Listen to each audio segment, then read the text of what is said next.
Honor to speak here at Worldwatch. Lester Brown is a kind of personal hero, so this is a treat to be here. So today I'm going to talk about urban water resource recovery. And we talked about, it's mentioned that I'm in our biosolids program at DC Water.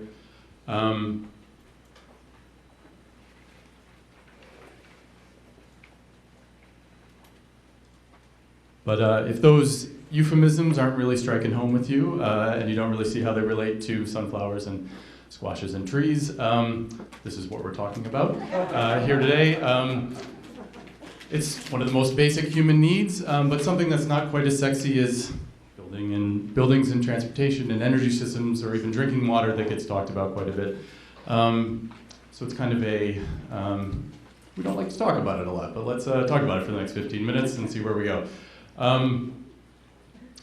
So I'm going to talk about, I work for DC Water, the local water utility here in DC. So I'm going to give kind of a very US-centric discussion. And I'm going to kind of knock that system a little bit. I should say this is my own personal opinion. Ignore all the DC Water logos all over everything. But I'm going to knock this system, but I realize how fortunate we are that after I get talking here, I can go down the hall and get rid of that coffee that was so nicely provided out front. And that you're able to go to pretty much any building anywhere in the US and just turn the faucet and you have drinking water quality water right there that you know isn't going to make you sick and that you can trust. Many places in the world don't have that luxury, and I don't want to minimize the fact of how fortunate we are in the US. And we have a great, think of it as a user experience. You go to the restroom or whatever, and you've got the sink and you've got the toilet. It's a good user experience on the front end, but on, let's call it the back end, the impacts it has on the environment are pretty staggering, again, in my opinion. So hopefully we can talk about ways to make this a bit of a more sustainable system.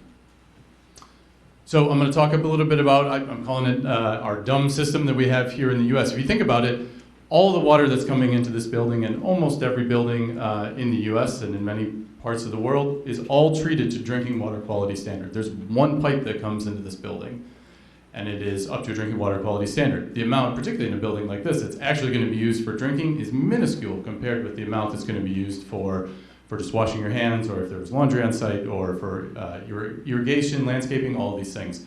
So we treat all of it to a very high, I'm on the wastewater side, but on the drinking water side, it's very difficult to get to a drinking water quality standard of water that isn't going to make people sick.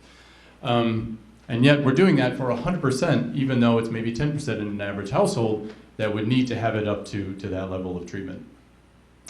Then on the other side, there's one set of pipes leaving out of this building and then heading down to the wastewater treatment plant, or water resource recovery facility, as we're trying to call it, down at the other end. But we're mixing all of the waste streams together from the building. So if the big blue circle is maybe the tap water usage for an individual in a given day that's going down the drains, and the little, on the left, the little yellow, you can guess what that is. The brown, you can guess what that is. That's feces. So that's the fecal contamination that we're putting into that water. So that little sliver is contaminating the whole big blue circle. So that's kind of in my opinion, kind of a silly system that we have here. Then we pump it dozens and dozens of miles. If anyone's flown into Dulles Airport, if you flush a toilet there, it comes all the way to where I work in DC, at the southern tip of DC, at Blue Plains. Massive kind of sewer shed that we have here in DC. And you get some efficiencies with economies of scale, but there could be a way to have more distributed systems that might be more sustainable. And at our facility, we spend lots of time and money and chemicals and energy and lots of brain power of some very, very smart people to clean this water up to a very high standard, and then we dump it in the river. In fact, we're right across from Reagan Airport, just off to the right side of this picture. So this is our outfall coming out here. So people will fly into Reagan and like, oh, there's DC water murkying up the Potomac. Well, no, the reason why you can see that water is because it's so much cleaner than the Potomac. So we spent all this time to get water to, it's not drinking water quality standard water, but it's a good quality standard water. We reuse some of it on the plant. But most of it is just going back out to the river, and certainly there could be ways to better use that water.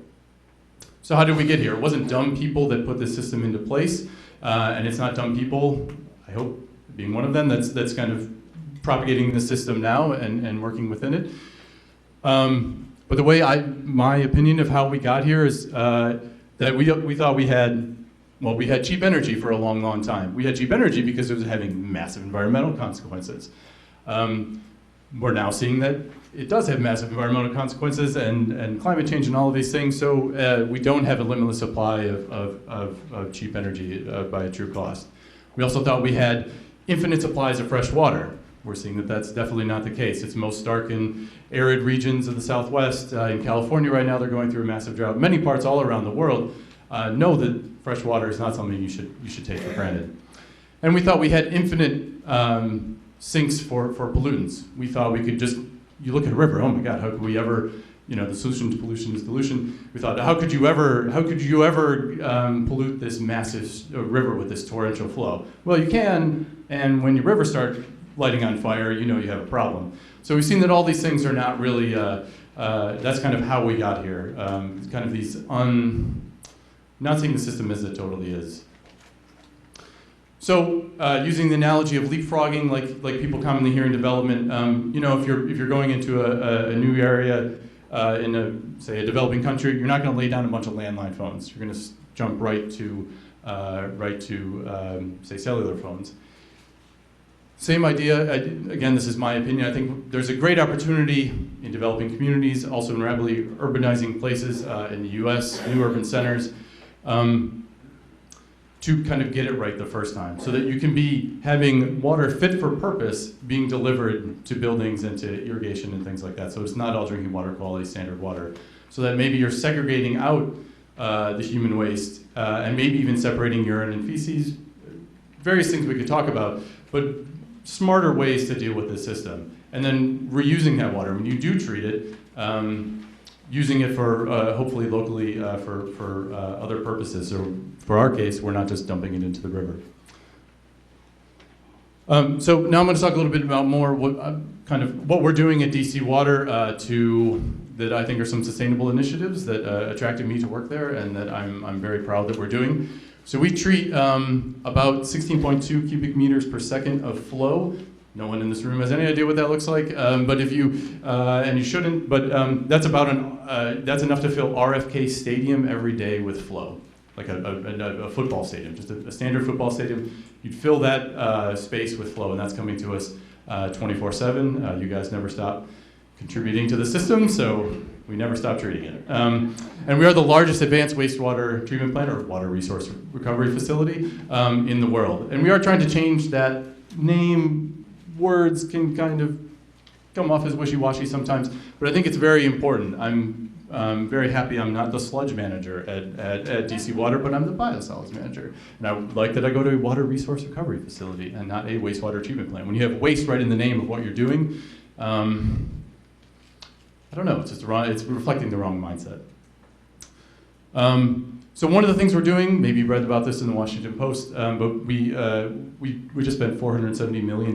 So again, this is not something that's necessarily applicable anywhere, but hopefully you can glean something from this wherever you call home. But we spent quite a bit of money on a new solids processing treatment. You can guess where those solids come from. But those solids, when they come to our plant, wastewater treatment is essentially pulling solids out of the water stream. You get a nice clean water stream, in our case put it back in the Potomac. The solids, normally you don't want to see them again, but they are, the reason you don't want to is because they have that fecal contamination. They have pathogens in them, they have bacteria, things that could potentially make you sick. But what's left in there actually is organic matter and it's nutrients. It's just the things that plants need to grow. It's the same idea, bear poops in the woods and a tree grows. It's that same kind of idea. We're just recycling those nutrients back to the soil. So if we can get out the things that will make you sick, the solids are actually a very valuable fertilizer. So that's part of what we're trying to do with our biosolids program at DC. And the way that we're doing it is with these new anaerobic digesters, these concrete tanks. If you're driving down 295, Smell used to be worse, so I guess it's better, but you may still get a little whiff here and there. But if you're driving down 295, you'll see these big concrete tanks, that's us, and then these little stainless steel tanks, that's a thermal hydrolysis process, essentially a pretreatment step that greatly improves this process. But essentially, the idea behind anaerobic digestion, essentially digestion, just like your stomach, we take in the solids into these gigantic tanks, and there's a special community of microorganisms. They break the organic matter down into smaller and smaller bits until eventually, magically, you get methane, carbon dioxide, ammonia, and biosolids. Methane is a very valuable resource, essentially natural gas. So we clean up that methane, we burn it, and we use it to power about a third of our plant. We're DC's largest point source user of power. So overnight, more or less, over the course of a couple of months, we dropped our power usage from, let's say 27 megawatts down to closer to 20 megawatts, something like that. So, and we have potential to generate about 13 megawatts of power at our plant. That's enough to power like maybe 11,000 homes in this area. So it's a massive amount of power that we're generating for something that was previously seen as a waste. So we're very excited about that, and of course it helps lower our carbon emissions and all of that, which we track very closely. The other thing we get out of it is biosolids. And we've branded ours as Bloom, good soil, better earth. We have a launch event on Thursday, please come out and see us. But we're really excited about that as well. That's that fertilizer that I was talking about that we're really excited about and works really well. Biosolids, for the uninitiated, as I've been saying, when you put biosolids down on the land, it really helps build up soil, so you have lower soil erosion over time. You're building up the soil microbial communities, helping have really nice soil health and good soil tilth. You're getting nutrients back into the soil, you know, NPK when you're doing your gardening or whatever, nitrogen, phosphorus, potassium, you're getting those back into the ground. And you're helping reduce compaction and all of these things. And a kind of unique priority, a property which I don't have time to talk about, is drought resistance. There's some magic things that happen at the wastewater treatment plant, and you end up getting drought-resistant properties. So when there's, say, drought in a given year, crops that have seen biosolids will get through those conditions better. Which you can see in this picture. This is Farmer A, we like this photo. Farmer A used biosolids, Farmer B did not. And this is a drought year, kind of shows you very, very drastically the drought resistance properties. And so primarily our biosolids have been going to agriculture, primarily in Virginia and Maryland, since the 1930s. This isn't a new concept, but this is new technology that we're working with. But if you look, so most of it's been going to a rural area, but we're trying to take advantage of it more and more here in our service area. So kind of taking responsibility for what's generated here and taking advantage of it here. Because if you look at what urban soils are poor in, they are insufficient in just the things that biosolids are rich in. So organic matter, nitrogen, you can potentially correct out some pH issues, lots of different things that you can that make this a good match between urban soils and biosolids. So we're trying to use more and more of it in the DC area. We're up to probably 80 community and school gardens and tree planting locations all around the district, and some a little bit outside the district. But we're trying to do more and more of this, like at this community garden, Dreaming Out Loud, not far from here, and many others around the city. This is our vision. We're not quite there yet, but as we, in the next few years, hopefully you can go to your local gardening store, Old City Farm and Guild, or Freiburg, or wherever you happen to go, and you'll be able to see Bloom there and take a little bit of yourself home. And so, kind of side tangent for that is something else that we could do that we're pursuing. These anaerobic digesters, that $470 million investment, the big concrete tanks that we did, within reason, they don't particularly care what kind of organic matter that you're putting in there. So we could take in other organic wastes. You're hearing about landfill bans in various places, things like that. So we could potentially take in, say, food scraps from hotels, and we could put those into our anaerobic digesters, and we get out more biogas, and we get out potentially some more bloom as well. So that's something that we could, again, the district is potentially very interested in this because they want to take responsibility for their food waste as well, and we're showing that it's actually a resource and not just a waste.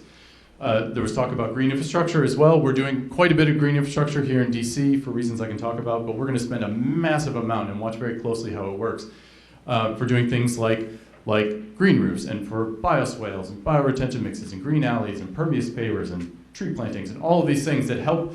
Essentially, the idea is, you know, if you look around DC, it's almost all paved. Bird's eye view, when water falls, it's hitting a pervious surface, a surface where it's not going to percolate into the ground. So the more you can have green roofs, the more you can have pervious pavers, various things, the better you're going to kind of take responsibility or kind of treat that water and let it percolate into the ground right where it should be, and it would be in a natural system. One of the other kind of resources that we see that we have at Blue Plains is we're a 150-acre site. So that's a massive area, but almost all of it's filled with our processing equipment in our buildings. But the space above them is not. So we're looking, this is proposed, don't hold us to this or anything, but the idea is to potentially put solar panels over our tanks and over our buildings. And that's something that's done at only one plant that I know of in the country, but that's for solar panels you need acreage, and wastewater treatment plants are places with lots of acreage. So hopefully this is something that you'll see more and more of going forward. So like I said, we're the world's largest advanced wastewater treatment plant, and for us, we can see within the next, say, decade that at least during sunlight hours, we think we could be down to potentially being net neutral for energy for a power draw from the grid, or even potentially providing a little bit of power to the grid. And that's a massive, massive undertaking and a real accomplishment if we get there. Because if you go to any city in the world, one of the biggest users that has centralized wastewater treatment plants, one of the biggest users of power is going to be your wastewater treatment plant. So we hope to get there. Please hold us to this. Please come take a tour. It's lovely for those of you who are able, and in DC, we would love to see you. And then there's a whole laundry list of other water and wastewater solutions that fell off the bottom of this list, and that I won't have time to talk about. But there's many, many, many other things that you can do to kind of make this the water and wastewater systems more sustainable. So that kind of brings me to the end of the talk. And our new mantra for our group is: there's no such thing as waste, only wasted resources. And I think we're kind of living that at DC Water. And please check out bloomsoil.com to learn more about what we're doing. Thanks.